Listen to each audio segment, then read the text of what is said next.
You have to get out there in your community. We are siloed in our lives by our phones.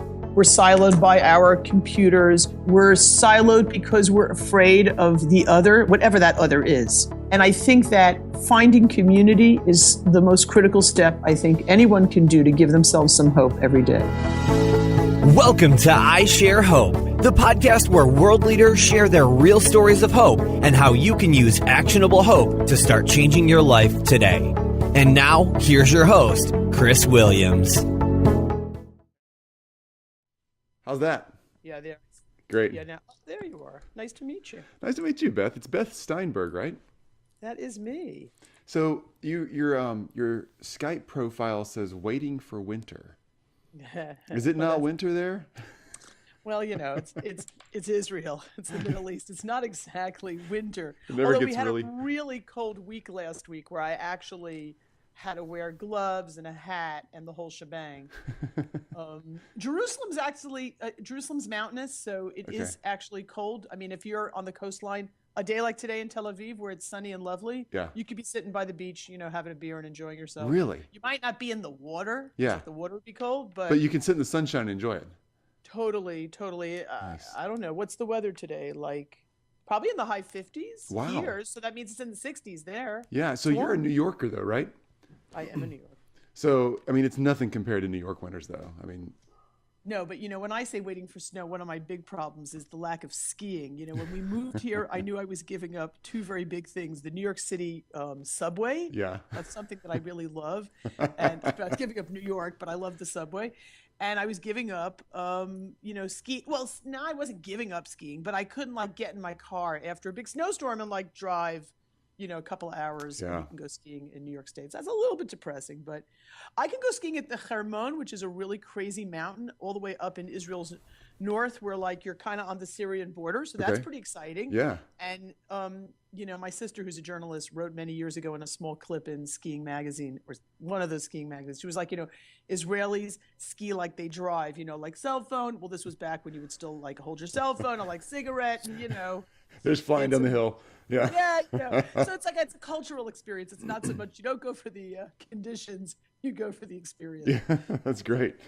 That's fun. Hey, I love your setting. I don't know what's out your window, but it looks like trees and kind of a forest. It is my garden. I thought about this, actually. There used to be my little chair. Love it. It's beautiful out there. Thank you. It is a little piece of green. And you're a sideways book stacker. I like that too. Well, so that's my cookbook collection, which is much culled at this point. Like I had more, but you know, nowadays, like I don't look at my cookbooks quite as much as I look online for inspiration. You just pick up your phone. Yeah. I like sideways book stacking. I'm a sideways book stacker. And there's two kinds of... I think you see them well. That's what I think. Right. Whoever started stacking them like up and down, that's just... They don't write them that way. Yeah, I'm with you. I know. It's just wrong. And also because cookbooks themselves are things of beauty often that you just want to peruse. You know, whether or not you ever cook from them. Who cares about cooking from them? Yeah. It's more about having fun with them. I love it. Wait, where are you located? Where am I speaking to you? Memphis, Tennessee. Got it. Memphis, Tennessee. You know, as a New Yorker, that's just so scary. That's like the South. What do we know? I know. It's a really different world, I'm sure. And my wife loves the city, New York, and Brooklyn. She loves it. She goes up there whenever she gets a chance. Takes our kids up there. She just loves it. I love the quiet country. I get to take kids on adventures in the woods. She likes to take them to the city. You know, the truth is I feel like I live in a very suburban lifestyle now. I mean, I might live in Jerusalem, Israel's largest city, but like compared to, you know, big city living, it's much tamer. No kidding. But, you know, it's funny. I just want to let you know, just to sort of share, I was born south of the Mason-Dixon line. So, you know, in case that makes you feel a little better. We have a little in common, just a little bit in common. Yeah. All right. Well, Beth, here's what we're doing. We have this survey and we're asking 1,000 people around the world from all genres of life what they think and believe and how they act about hope. And so you've left New York, you've moved to Israel full time. You have a school that's a very open school. Anybody, any faith, any background, anybody who wants to can come to that school. Is it particularly... But not a school. Okay. Okay. If I could just correct you, I please do. So we run after school programs, actually. Gotcha. We've done a variety of things over the years. Our aim is to answer where there isn't, which usually if you're a kid with a disability in particular, that might mean that you lack after school programs, be it right after school or evening programs for young people, or most importantly, and especially for families and for families, is what about vacation time? So we started with camps, and we run 2 big camps a year. One that is Passover time before the holiday starts. It's a very long vacation from school. And even though you have to clean your house for Passover, you don't really want your kids around for, so long before the holiday. And then August, we run a 3-week camp for little more than 100 campers for 3 weeks. So those are that's like, meaning we don't do school. Our aim is to actually support the life after school, because social life, having friends, feeling like you're part of a community is particularly important for every kid. Let alone if you're a kid with a disability. It becomes more complicated. So that's a gap, a big gap there for kids with disability, just not a place to go hang out? I think it's a gap everywhere, meaning there might be after school services, depends on where you live. In the US, and I know this as a former New Yorker, it depends on your state, your county, what's provided, what isn't provided. Are you in a poorer county, a more well-to-do county? What are your local support services? So when we got here, I asked 3 other parents, I said, what do you do during the summer? And they said, oh, it's a catastrophe. And I said, well, in New York, quite frankly, it felt a little bit like a catastrophe also. And that was how we started with our first camp program. And from there, we grew as we began to assess what were the needs we wanted to fill. And in particular, if I could just say one other thing, the population we serve is a population that tends to fall between the cracks. Meaning if you're a kid with a more significant disability, chances are you receive more services. If you're a kid with a less significant disability, we should still invest in your present and your future. But we tend not to. We say, oh, you don't need us as much. Now, can that kid go to your local community center and sign up for a basketball session or play soccer with everybody else? No, they may or may not, and so then they don't have a chance to build friendships after school the way everyone else wants to. And then once you get to junior high school, even if you're in an inclusion setting in your local school system, are your people calling you and saying, hey, coming out with us, we're all going for pizza? Maybe yes, maybe not. Probably not, though. So right. So that's our aim, is to, I would say on the one hand, solve the problem of loneliness, but I don't even want to put it in a negative connotation. We want to answer where there's need and make every kid, we were just talking about this today, that we're a people-forward organization. What can we do to move your life forward and give you hope? Oh, that's well, great. I don't want to, but I want to be careful with hope, because I think sometimes we use inspiration too easily in the world of disability. So meaning to say I want to give you hope, well, no, not really. I just want you to have the same rights as anybody else has to live their life. That may give you hope down the road. Right. But my aim is not to do it because it's a good deed, but because everyone should have the same It's the rights. It's the right thing. Yeah. Exactly. I love that. And I think I read in your bio that you're not really focused on a particular religious set in your clientele. It's fairly open. Which, is that hard to do in your area? Everything I see on the news, there's a lot of division there, There's a lot of division here. It's a complicated country, and yet it's a great country. And I think that disability is an interesting place that brings people together. I'm a parent. I might be a parent from a religious home, but I'm really looking for an answer for my kid.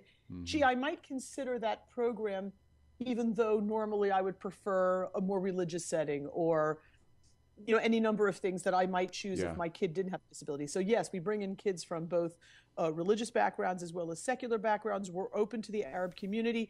I would say, in truth, it's been an area that we've wanted to serve in more, but haven't served a ton in, only because, again, small organization, limited infrastructure. In order for me to convince Arab families that I can serve them and that their kid can come with, we greet them with pleasure, the kid will be safe, happy, content, make friends, all those things. I have to develop the infrastructure to support that, whether it be an Arabic-speaking social worker, or so far we have one participant who joined the program about 1.5 years ago. We didn't discuss it. We didn't analyze it. We just said hi. And actually the best story I can say is that he came into the program and one of the staffers said, "What's your name?" "Abraham." And he said, "No, Ibrahim." And the staffer said, "Oh," I mean, there was no way the counselor didn't know at that moment. Yeah. Ibrahim, Arab kid. Okay, whatever. Like, Right. great. Glad to meet you. My name is X. And that was let's that. get going. Yeah, that's good. But that. it's so as I say, it's something we would love to build on. I mean, I've been in touch also with the local. There's a big expatriate community in Jerusalem. Many of them Christians who come to work and do good things in the city. I've always let people know that we really will welcome anyone. It's a Hebrew-speaking program. Sometimes that's an issue because people who come in to do different kinds of work, oftentimes their kids go to the international school. They don't always learn the language, Right. which doesn't mean we can't accommodate them, but they have to be open to that experience of having their kid in a Hebrew-speaking environment. But we mean what we say. It's just a matter of always reaching and finding our partners where someone will say, oh, okay, I can recommend a kid to you. Sure, that sounds great. I love it. That's really cool. So when did you start in Jerusalem? When did you leave the U.S. and head over there? And then we'll get to our questions. 2006 we moved. I was the last remaining a member of my immediate family to move to Israel. That's kind of a crazy part. That's a crazy story. That is. Wow. So, I'm the daughter of a rabbi. My father was a rabbi in the conservative movement. Wow. And he dreamed of living in Israel. That was just his dream. And from the pulpit, he talked about Israel all the time. Yeah. He talked about many good things. Israel figured large. And I have an older brother and sister who moved here in the mid-'80s. And then my parents retired in the early 90s. And then my younger sister went. I was like kind of left in New York. I mean, I'd always thought about living here. Yeah. But for many different reasons, it wasn't yet our time. Yeah. And then in 2005, my younger sister got married and we came home from the wedding and we looked at each other. We were like, okay, like enough of this. Let's just try it. Yeah. And what's the worst case scenario? We would come back. Nowadays people move around. Sure, it's easy. Yeah. So we just took it as an experiment and we've been here since the summer of 2006. Almost 10 years. I know, Congratulations. That is amazing to me. That's and awesome. Again, thanks to Skype, thanks to forget Skype, like WhatsApp and Facebook. Oh, yeah. And, any number of devices for staying in touch. The distance is a distance, but I don't feel it so much. I love that. I'm glad you're there. I'm glad you're doing what you're doing. Let me ask you these questions. So we're asking these 5 questions. This is all about you. It's not about me. I'm not here to tell my story. I want to hear your story and what you believe about this stuff and how you do it. So question 1, what is your favorite quote about hope or your definition of hope? Yeah, I was thinking about that one. I don't know if I have a hope quote. I think my definition of hope would be that which makes a person feel stronger and feel supported. When we have hope, we feel good. If you wake up in the morning and you feel hopeful even just about your day, you have a smile on your face. You have a sense of your future feels rosy, whether you're, 5 or 105. Yeah. So I think that because I was thinking about this, I think that would be my definition of hope is that which can, give us pleasure and make us feel good about our futures and our lives in the community. That's awesome. Good definition. So play off of that definition and answer question 2. Who's shared the most hope with you in your life? Who's given you that kind of hope?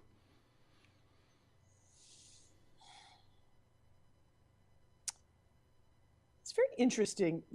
When my youngest, who has disabilities, was born, his name is Akiva. He's named after a famous rabbi. That's a beautiful name. Akiva. I like that a lot. I've never heard that name. You can keep going. Derivation from the name. I would say it's. I'm trying to think of how to best translate it. It has to do with the heel, which is also related to the name. I'll look it up. I'll look it up and I'll give you a better translation. Akiva. It feels good when you say it. It's got a good sound. Well, he was a really interesting guy. Yeah. So maybe he's my person who gave me hope because that's how I named my son. We didn't know that Akiva had Down syndrome when I was pregnant. He's my third, and he's now 18. And when he was born, I will say I have 3 boys. So, okay, here I am pregnant with my third, and I'm thinking, well, it could be a girl. I could always surprise everyone and have a girl, even though deep down I knew it was probably another boy. And I had some notions of names, but my husband and I are the kinds of people who don't really like naming the baby until we look at him or her. Yeah, him, got to see who it say, is. like, right, like, I don't know, what's your name, right? And I had other names in my mind. And when he was born and we knew he had Down syndrome, so we had a week to decide because his circumcision was going to happen on the 8th day, which meant that we had some work to do. And we already knew within those early few days that there was a question of whether he had Down syndrome or not. And it was pretty immediately evident, right? So it was suddenly clear to me in a flash of light that he had to be named after this famous rabbi. And as the story is told, he was an illiterate shepherd until about the age of 40. When he decided, this Rabbi Akiva, that he needed to go and learn, he had to learn how to read, which I imagine in biblical times is not as if, it's not as if everybody went off and read or studied, who had opportunities. Yeah, right. And he pretty much stuck himself into, again, this is how the story is told. He put himself into a group of little children, and he was going to learn the skills that little children were being told. And from there, he went on to become, this very famous, very, very respected, important rabbi in Jewish tradition. And I felt it really deep in my gut that this was the name we had to name him. And, and the other 2 children are named for, I'm sorry, I have to they're named for dead relatives, meaning that's what you do when you're a Jew. You name for and people that we love. They're named for my husband's father and mother, who unfortunately both died young. But suddenly I felt this kid, he was going to be a freebie, and we were going to take the name that we needed maybe to give us hope, right? We named him Akiva. Interesting. We named him Akiva, and his middle name is Joshua. And Joshua also in certainly biblical tradition, he's the guy who is unafraid to enter the promised land. Moses is a little nervous, right? And Joshua, he's the next. He represents the next generation. Sure. So those were names that we needed to arm Akiva with, I guess, although that sounds a little bit militant. But I wanted to give him names of strength and I guess names of inspiration and hope. Yeah, I don't take that as militant. I take that as pursuing life. And sometimes you need to be really, really ready for that one. No, we weren't ready. We weren't ready at all. But the name bolstered you. The stories behind those names just, That's a good way of putting it. It bolstered us. I think so. Cool. All right. Question 3, take us back to a time, tell the story. What happened in life or is happening still that you're really having to use the hope that you've got to conquer and get through? You seem like you've got it all rocking and rolling. You're from New York. You live in this little tiny suburb called Jerusalem now, and you're doing things that mean a lot to a lot of people. But I mean, has it been hard? It's been a really hard year. My sister died in May, my older sister, and I'm sorry. Thank you. I mean, I'm not trying to while we knew that her health was fragile and we knew this day might come, it was brutally hard and terrible. And yet, one thing that's been so good, one thing that was good throughout her illness, I mean, that's a longer story, and also that was good even in these last bunch of months. So we went from my sister's, okay, so here it all comes together. Now I'm putting it together. You take your time. So she died in May, and 6 weeks later, her eldest child was married to an absolutely wonderful, wonderful woman. Wow. And then 4 months after that, or 5 months after that, the next child got married. It just sort of happened that way, that they were both engaged and on their way to. And my sister knew, thankfully, both couples as couples, and that's great. Was happy for them and celebrated them as couples. Of course, didn't get to celebrate that real moment as a parent of marrying off your kid. And it was the first wedding, since it really came so soon after her death. It was the most cathartic experience I've ever had in my entire life. We came together, we celebrated, we danced like crazy till 3 o'clock in the morning. This huge group of us, which the wedding hall said they've never seen this many people stay till that late. It's we couldn't stop. We had to move ourselves to that next place. I mean, it was almost you were healing right then. It was amazing. It was amazing. And I think that it gave us hope that we would, we always knew we would make it through. I knew we would make it through her death. I knew that her children, her husband, I knew we would all survive this. It's kind of the way we're all about. It was her honesty about what she thought could happen, what might be ahead. It was the way she faced everything in life.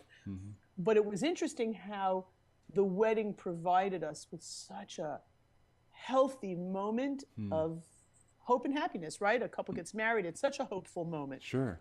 It's the future. Yeah. So yeah, like I would say, that really helped get us through. That's interesting. There's so many pieces to that story. You've got a lot of community, and you're living on a legacy of a sister who's a forward thinker anyway, it sounds like. And then to have an event like that where it's not just we sit around, we have a lot of food and a lot of relatives and friends coming over, but actually within 6 weeks you're having a party. I mean, wow, what a great shift to be able to throw some serious healing energy towards seismic. Yeah. And it was also crazy, like in the way of Jewish life cycle events, Jews are very fascinating in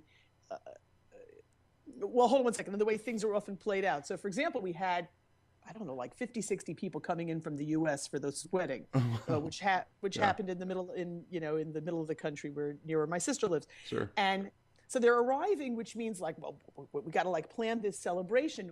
And we also had to mark her death because there were people who hadn't seen her since they had last seen her, whatever that would have been. And of course, since this had happened. And I remember we planned it. So hold on a second, I gotta give you a little more information. In Israel, Memorial Day, which is taken quite seriously here, is the day before Israel Independence Day. So you go from this day, which is filled with many ceremonies all around the country, marking people who gave their life to defend the country. Right. And then towards the end of Memorial Day, there's these, you have to prepare now for this transition into the happy Independence Day, right? Yeah. Now we can be happy. Yeah. And very often there are different communities, be it religious or secular, will have special celebrations that they'll put on for this and they'll do a transition sort of ceremony into the happy. So we had, everyone arrived. There was a little shower event for the women, but okay. Then the next day we had, we put her stone up at the cemetery and people came to the cemetery. Okay. And we really marked her passing in that way. And we, especially with those who hadn't been there and people who hadn't been at the funeral could also share or speak.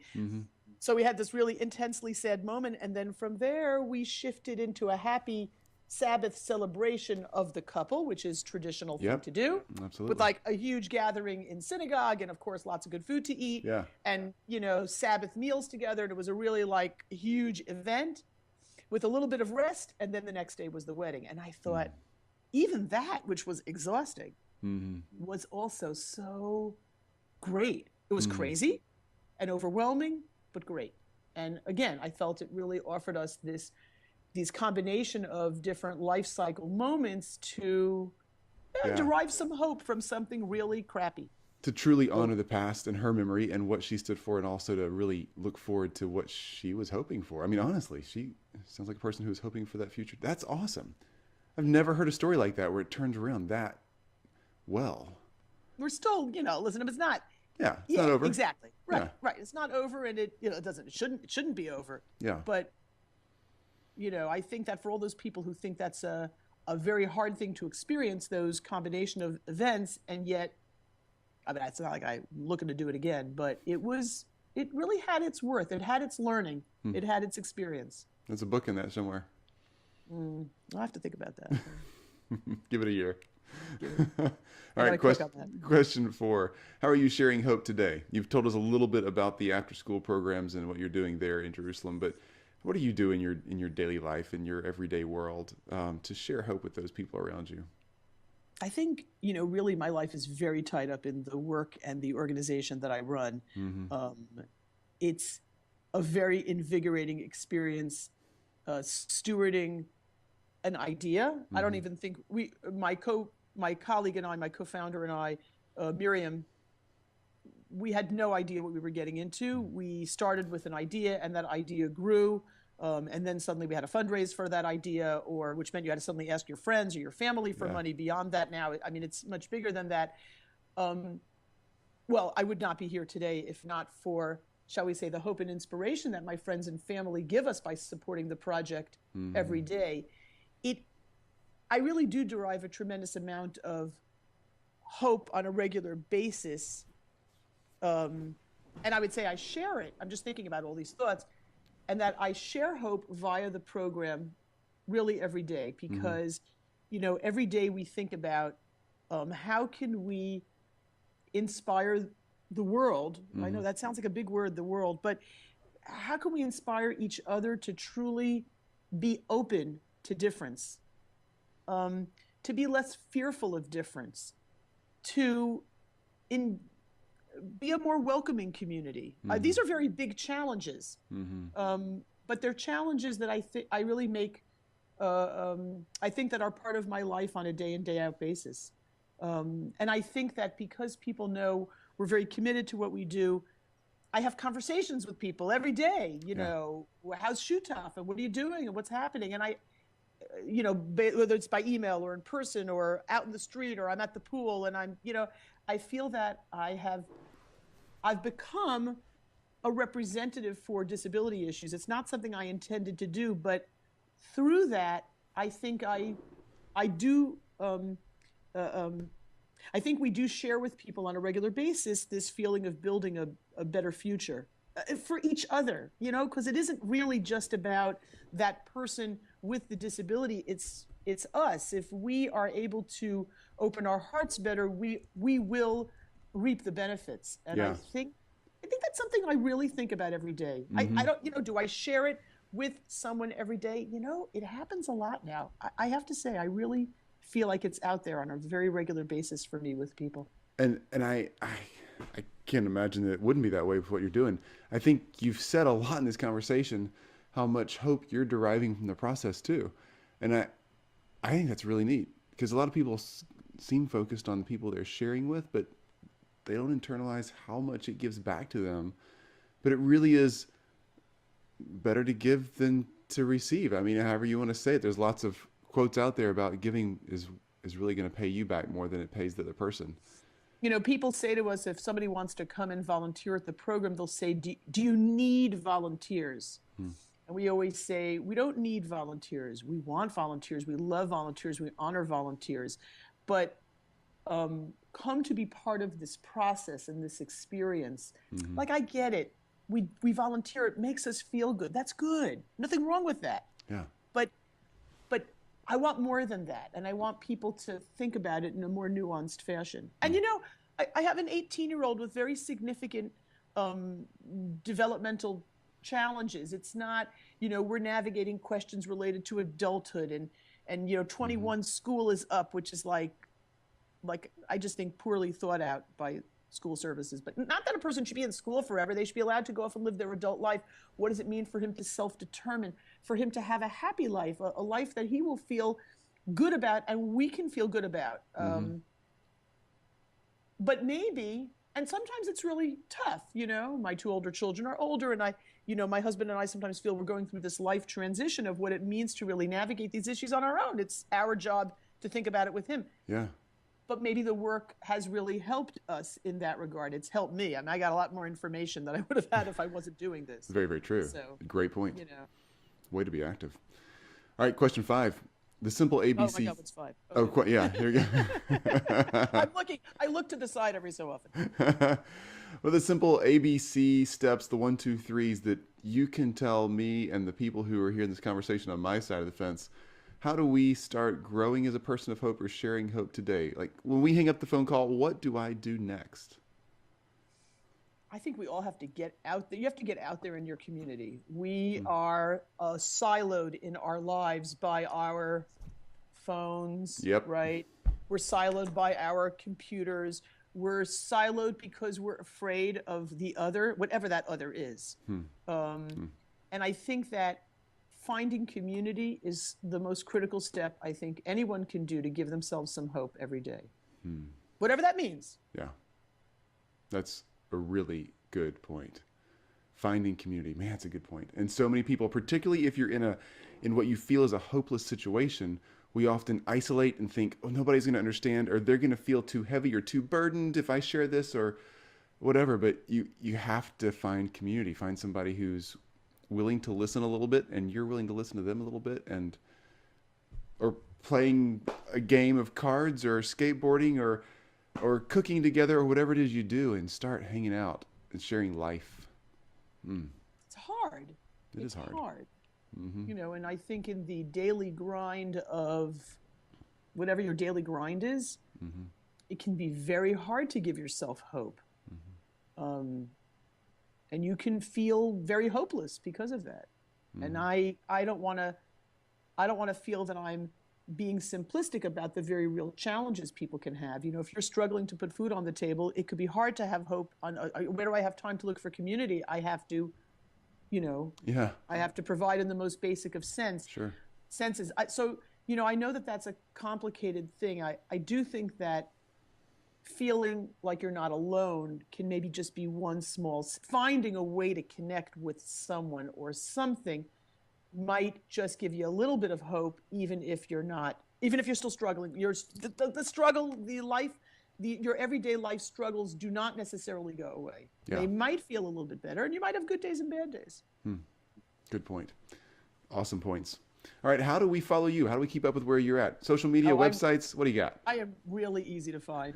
I don't know if I'm really easy to find, but I'm out there. I mean, I'm on Facebook, both individually as Beth Steinberg, and I love to meet people. I write on a fairly regular basis about disability and parenting issues on a news site called The Times of Israel, on our Shutaf website, which is campshutaf.org.